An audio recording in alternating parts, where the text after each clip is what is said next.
it becomes basically a game of who will blink first. And at the moment, it looks like the Iranians are not blinking. Iran and the Americans are in a war of attrition. This is an extremely attritious warfare at the moment. Um, Entirely different technologies being used, obviously precision and high tech used by Israel and the United States, but quite a lot of ordnance is being dropped from the air on various targets across Iran. And the Iranians on the other side using ballistic missiles and drones to attack the Gulf, to attack Israel. And essentially, it is a material battle over who can last longer in terms of the projectiles and the intercepting missiles being used. And so the concern is that Iran has quite a large stockpile of very cheap but still very damaging drones that need to be intercepted by very, very expensive intercepting missiles, of which there are limited stockpiles in the Gulf and in the world right now, also because of the war in Ukraine. And so it becomes basically a game of who will blink first. And at the moment, it looks like the Iranians are not blinking. They're sustaining the pressure. They seem quite resilient. They're still able to dictate the terms of escalation, at least in the Gulf, maybe not vis-a-vis Israel. And if they can survive, they can win. So in many ways, Iran has to be seen as an insurgency group in the way that they operate. So an insurgency group doesn't need to win the war. They just have to make sure that they don't lose. And so that's what Iran is trying to do. They're playing for time, making sure they don't lose, making sure they survive to fight another day, while obviously the US and Israel have to achieve tangible outcomes for them to say we actually won the war. The ability for Iran to sustain this really depends on a variety of different factors. One thing is obviously the extent to which what we have right now, the status that Iran is right now in, is called Mosaic defense. It's a networked approach of decentralization where defense and also offensive operations are being executed and planned on the local level, not centrally, because obviously Israel and the United States have been trying to degrade the core, trying to degrade the top, and try to decapitate the regime in itself. But that has been unsuccessful because Iran is operating through a decentralized Mosaic approach. And so that the way it has to be seen to what extent this is a sustainable setup. It's sustainable, obviously, for the short term, but in the mid to long term, obviously, at some point, we'll see a potential degradation of coherence and unity of effort across Iran. And there is a risk that what is left of the regime, particularly in the government, will be unlikely to control what the activities that people are executing on the local level. And there is a danger in that as well. The other issue is to what extent the elites themselves will stay coherent. So if the RGC, the Revolutionary Guards, if they're able to maintain the momentum, the integrity and the cohesion, then this could be a very, very long war. The Israelis obviously are hoping, the Americans as well, that they can create some sort of elite disintegration or some sort of defection from the security sector away from the center. That could cause some internal friction that then in itself would also create further problems down the line because it could lead to civil war and clashes of different factions. We're not seeing that yet, but that is something that could happen. And then there is the question as well: what happens to the theocrats? What happens to the religious leaders? Will they stay in power, or will they be basically pushed out by the IRGC, by the Revolutionary Guards, to create a military dictatorship, whereby the clerics will only be a very thin veneer of legitimacy without actually being able to have a significant impact on policymaking or any control over policymaking and strategic direction. Iran is definitely better prepared for defense than Israel and the US are prepared for the offensive. I mean, if you're defending a country, you are always in a slight advantage to the offensive power. And that certainly is the case with Iran, because Iran had not just the last 8 months to prepare for a war, but they have been, since the 1980s, since the Iraq-Iran war, have built up this Mosaic defense infrastructure of decentralization to be able to sustain pressure and be resilient for an indefinite period of time. And so in the Iraq-Iran war, Iran was also on the weaker side, but Iran was able to sustain it for 8 years. I'm not saying that this is the case now. I don't want to compare this war to that. But what we're seeing in the short term, at least, is degradation is something that, even the degradation of the core of the regime is something that the current system can sustain.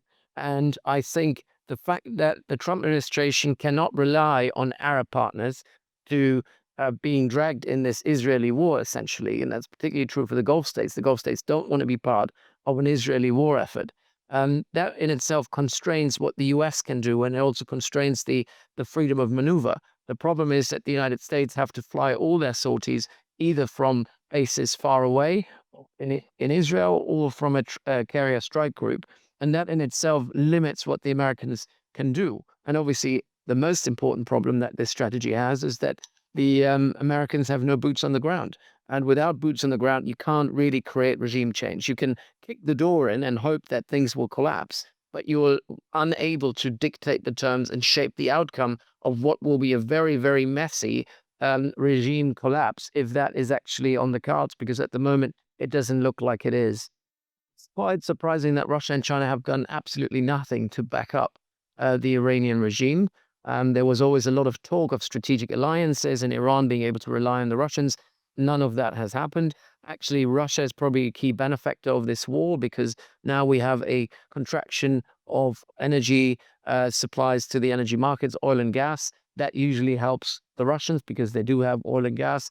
It also means that the Chinese now have to rely, buy most of their gas from Qatar. The fact the countries have now closed the taps on gas means that the Chinese will be also under quite a lot of pressure, and they will be sucked in now to put pressure on the Iranians to make sure that they open up the Strait of Hormuz and also stop targeting Qatar's energy infrastructure.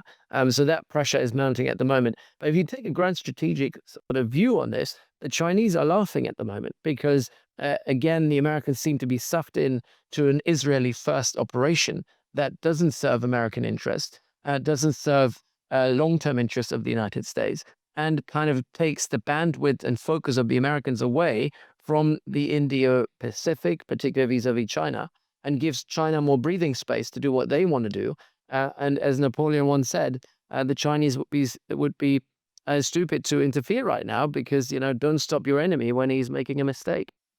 We've been in this kind of state for probably the last 2 months where especially the Israelis, but also the Trump administration wanted to make some progress on what happened last June in the 12-day war between Israel and the United States and Iran, which was never followed up by serious diplomacy.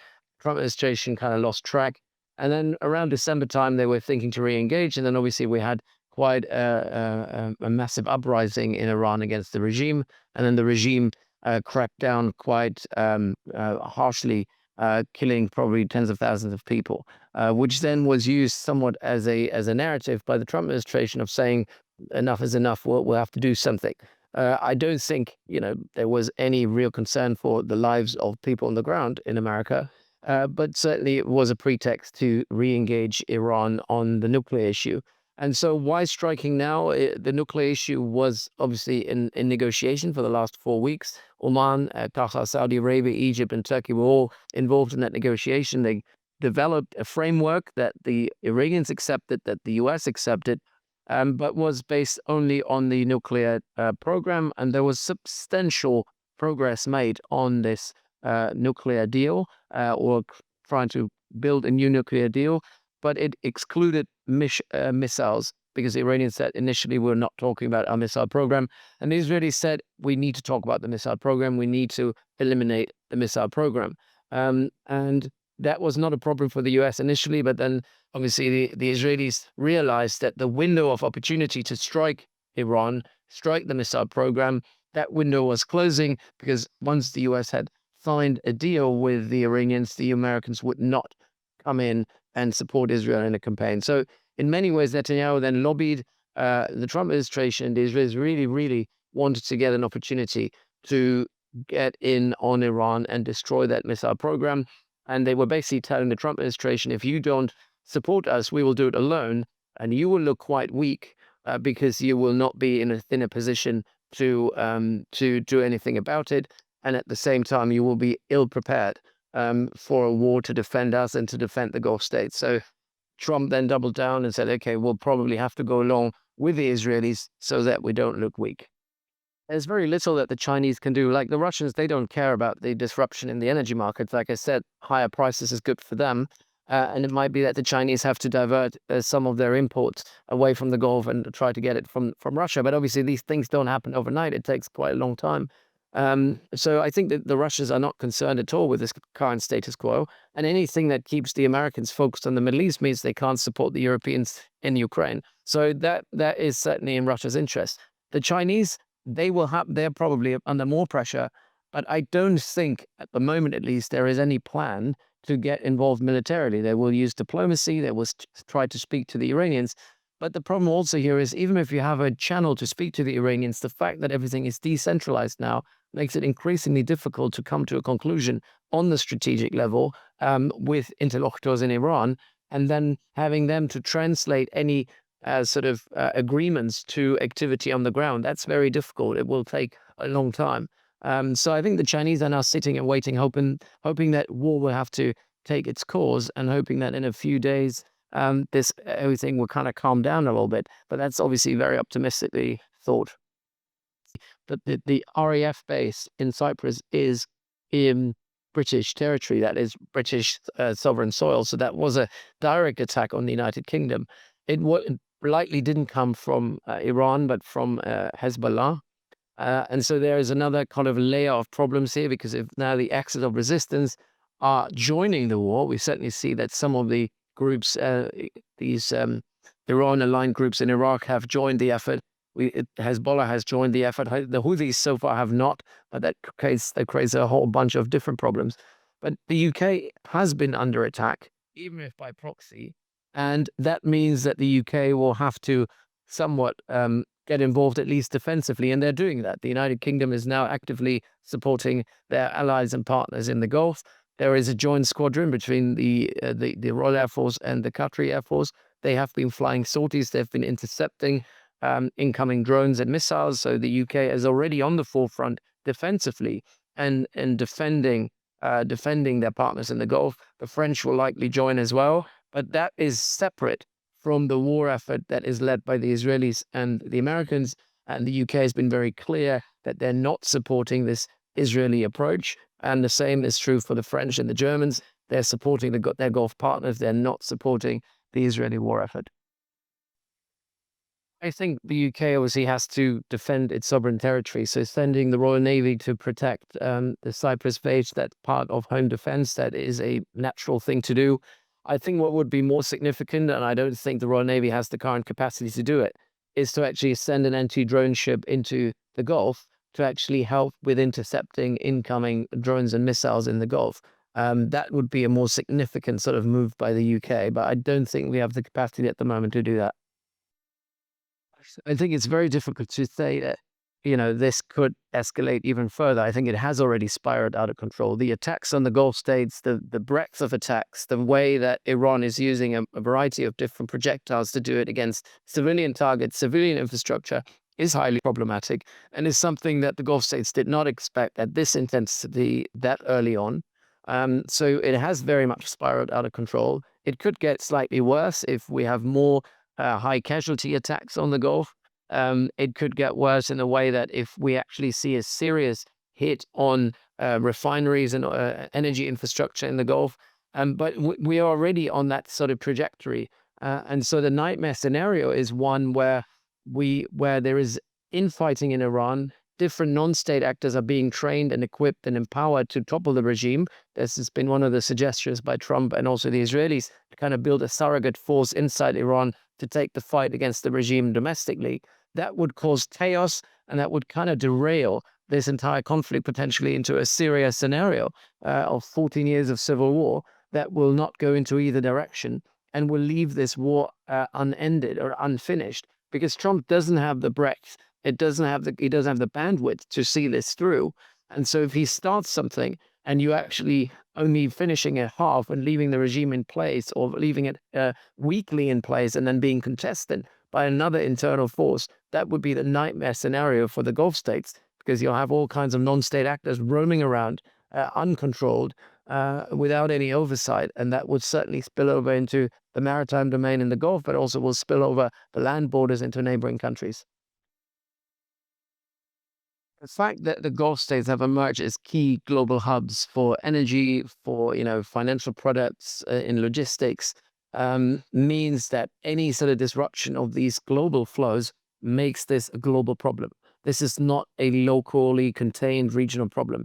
The way that interconnectivity and interdependence works in the global economy means that everyone is now indirectly or directly affected by this war. The fact that energy prices might go up, that will affect consumers here in the UK. It means they will suck in more bandwidth from other countries. Like I said, even Russia and China can't ignore this. The European countries, the E3, UK, France, and Germany, cannot ignore it. They will be sucked into to take a stance and take action.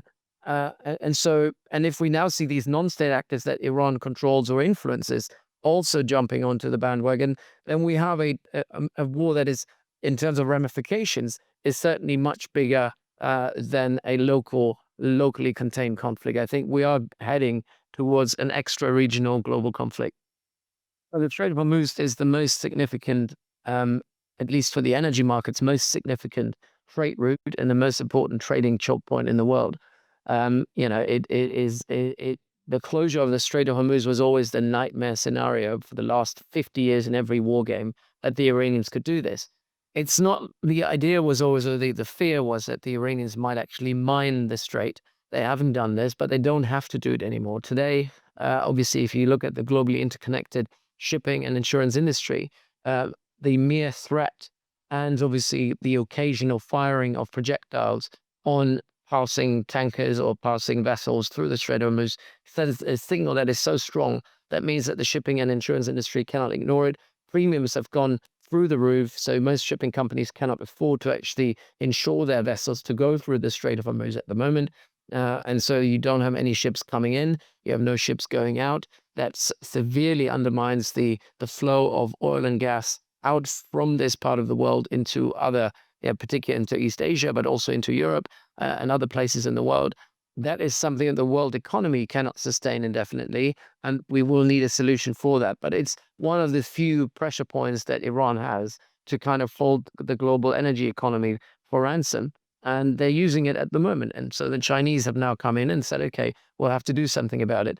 But we'll have to see how the Chinese are in crisis management. Usually they're not very good, because they're trying to avoid these sort of friction points and crises. But they're now being implicated in this, and they'll have to make sure that the straits are opened again.